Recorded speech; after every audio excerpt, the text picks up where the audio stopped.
Salam müəllimlər, hər vaxtınız xeyir olsun. Hər birinizi salamlayıram.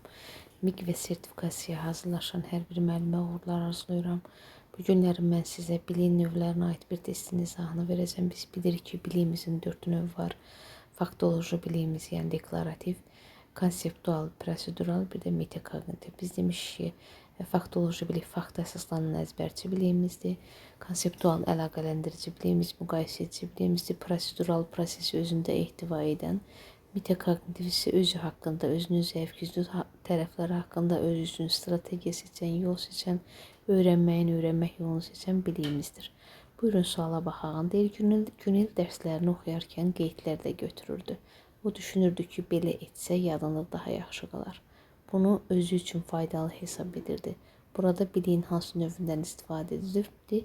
Təbii ki, metakognitivdir. Özü üçün, özü haqqında olan biliyimiz metakognitivdir müəllimlər. Doğru cavabımız metakognitiv.